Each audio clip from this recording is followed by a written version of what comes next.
نعوذ نصلی علی رسول الکریم اما بعد اعوذ باللہ من الشیطان الرجیم بسم اللہ الرحمن الرحیم کذبت قوم لوط المرسلین اذ قال لهم اخوهم لوط الا تتقون انی لکم رسول آمین فاتقوا اللہ وأطیعون وما اسألکم علیہ من اجر اجریہ إلا على رب العالمين أتاتون الذكر ذكرانا من العالمين وتذرون ما خلق لكم ربكم من أزواجكم بل أنتم قوم عادون قالوا لئن لم تنته يا لوط لتكونن من المخرجين قال إني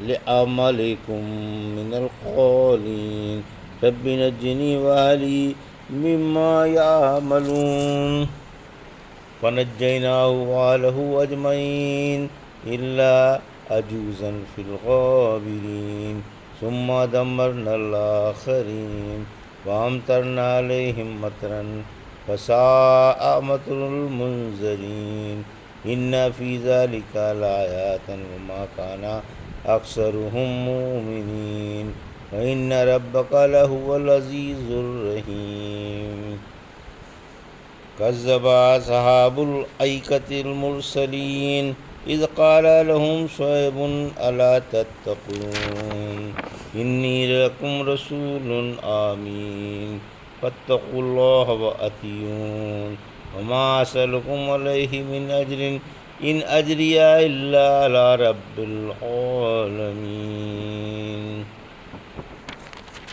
ابھی آپ نے سورہ شعراء کی آیت 160 سے 180 کی تلاوت سماعت فرمائی۔ ان آیتوں کا ترجمہ اور تفسیر اس طرح ہے۔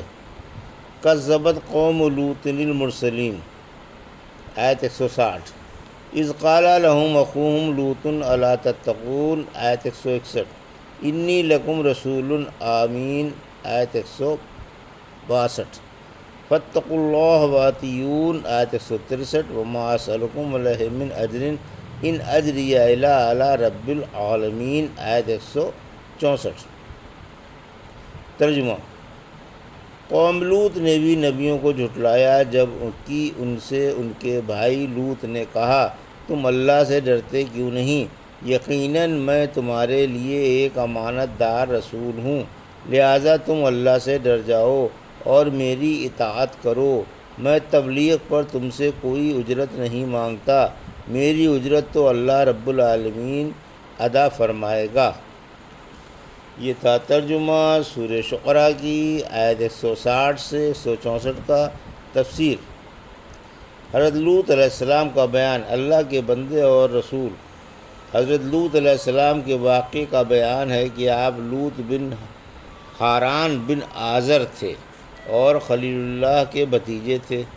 حق تعالیٰ نے حضرت ابراہیم علیہ السلام ہی کی زندگی میں آپ کو ایک بڑی قوم کی طرف نبی بنا کر مبعوث فرمایا تھا۔ یہ لوگ سدوم اور اس کے علاقوں میں آباد تھے۔ سدوم کے ساتھ حق تعالیٰ نے سب کو ہلاک کر دیا اور آبادی کی جگہ بدبودار اور گندی خلیج چھوڑ دی۔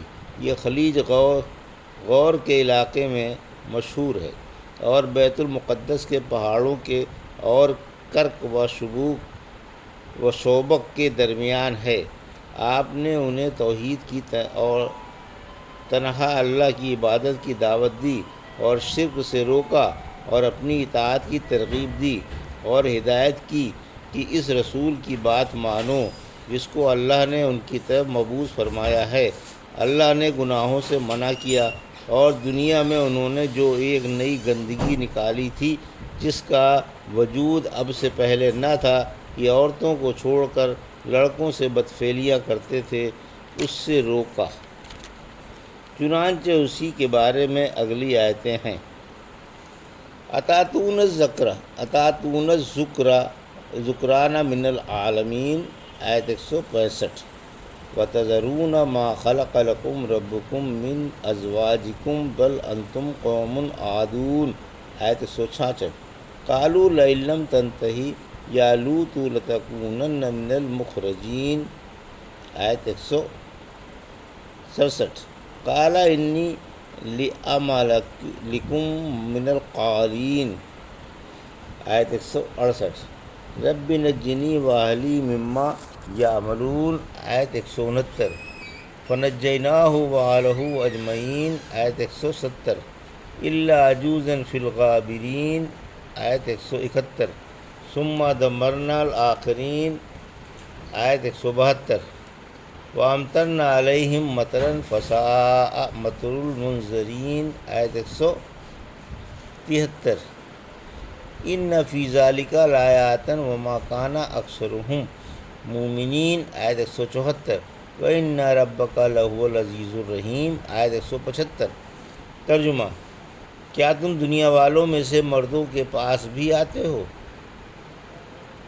اور اپنی بیویوں کو چھوڑ دیتے ہو جن کو تمہارے رب نے تمہارے واسطے پیدا فرمایا ہے، بلکہ تم حد سے بڑھ جانے والے ہو۔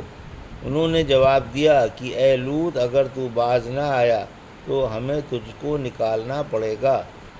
فرمایا میں تمہاری اس حرکت سے ناراض ہوں، اے رب مجھے اور میرے گھر والوں کو ان کے کرتوتوں سے بچا۔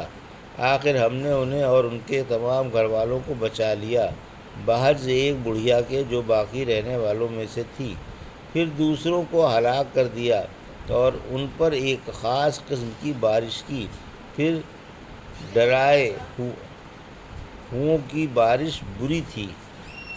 یقیناً اس میں بڑی عبرت ہے، اور ان میں سے اکثر ایمان لانے والے نہیں، اور واقعی آپ کا رب سب پر غالب و مہربان ہے۔ یہ تھا ترجمہ آیت 165 سے 175 تک کا۔ تفسیر آیت 165-166۔ حضرت لوط کا روح پرور واز، یعنی تم کو شرم نہیں آتی؟ تم ان بے حیائیوں کا ارتکاب کر رہے ہو اور لڑکوں سے بدفعلیاں کر کے منہ کالا کر رہے ہو۔ ڈوب جانے کا مقام ہے، مگر افسوس تم شرماتے بھی نہیں۔ جن کو حق تعالیٰ نے تمہارے واسطے بنایا ان کے پاس نہیں جاتے اور بیویوں کو چھوڑ کر مردوں سے منہ کالا کرتے پھرتے ہو۔ یہ تو بڑی زیادتی اور ظلم کی بات ہے۔ آیت 167 سے 169۔ لوطیوں کا جواب۔ آپ کی نصیحت سن کر قوم نے جواب دیا تو یہ دیا کہ اے لوط، اگر تو اپنی طعن و تشنیع سے اور دعوت توحید سے باز نہیں آیا تو ہمیں تجھ کو اپنے شہر سے نکالنا پڑے گا، ہم تجھ کو جلا وطن کر دیں گے۔ سورہ نمل کی آیت 56 نے فرمایا آپ کو قوم کے پاس بہر سے اس کے اور کیا جواب تھا کہ یہ کہا کہ اپنے شہر سے لوط کے گھرانے کو نکال دو، یہ لوگ بڑے پاک بنتے ہیں۔ پھر جب آپ نے دیکھا کہ ان دلوں میں تیل نہیں، یہ اپنی حرکتوں سے باز نہیں آتے اور اپنی گمراہیوں پر بدستور قائم ہیں، تو آپ نے ان سے بیزاری کا اظہار فرمایا اور صاف فرما دیا کہ میں تمہارے عملوں سے ناراض ہوں اور انہیں دیکھ کر میرا غیظ و غضب بڑھتا ہے، مجھے ان سے سخت نفرت ہے اور میں تم سے الگ ہوں۔ پھر تنگ آ کر آپ نے بد دعا فرمائی کہ اے رب مجھے اور میرے گھر والوں کو ان کے کاموں سے نجات عطا فرما۔ حق تعالیٰ نے آپ کی دعا قبول فرمائی اور بشارت دی۔ آیت 170 سے 175۔ عذاب کی آمد، کہ ہم نے آپ کو اور آپ کے تمام گھر والوں کو بچا دیا، باہر سے ایک بڑھیا کے۔ یہ بڑھیا آپ کی بدنصیب بیوی تھی، یہ اپنی قوم کے ساتھ رہ گئی اور ان کے ساتھ ہلاک ہو گئی۔ سورہ اعراف، سورہ ہود اور سورہ ہجر میں ہے کہ حق تعالیٰ نے آپ کو حکم دیا کہ آپ اپنے گھر والوں کو لے کر راتوں رات نکل جائیں باہر سے اپنی بیوی کے، اور جب قوم کی چیخ و پکار سنیں تو پیچھے پھر کر نہ دیکھیں۔ چنانچہ آپ نے ایسا ہی کیا، اللہ کا حکم سن کر صبر کیا اور برابر آگے بڑھتے ہی رہے۔ اللہ پاک نے قوم پر عذاب اتار دیا جو سب کو گھیرے ہوئے تھا، یعنی ان پر آسمان سے تہ بتہ پتھر برسے۔ کذب اصحاب الایکۃ المرسلین، آیت 176۔ اذ قال لهم شعیب الا تتقون آیت 177، انی لکم رسول امین آیت 178، فاتقوا اللہ واتقون آیت 179، وما اسألکم علیہ من اجر ان اجریہ الا علی رب العالمین آیت 180۔ ترجمہ: ایکا والوں نے بھی پیغمبروں کو جھٹلایا جبکہ ان کے بھائی شعیب نے ان سے کہا تم اللہ سے ڈرتے کیوں نہیں؟ یقیناً میں تمہارے لیے ایک امانت دار رسول ہوں، تم اللہ سے ڈر جاؤ اور میری اطاعت کرو، میں اس تبلیغ پر تم سے اجرت نہیں مانگتا، میری اجرت تو اللہ رب العالمین ہی ادا فرمائے گا۔ یہ تھا ترجمہ آیت 176 سے 180 کا۔ تفسیر: مدین والوں کا بیان۔ اصحاب ایکا مدین والے ہیں، یہی معنی زیادہ صحیح ہے۔ اللہ کے نبی حضرت شعیب بھی خود انہی میں سے تھے۔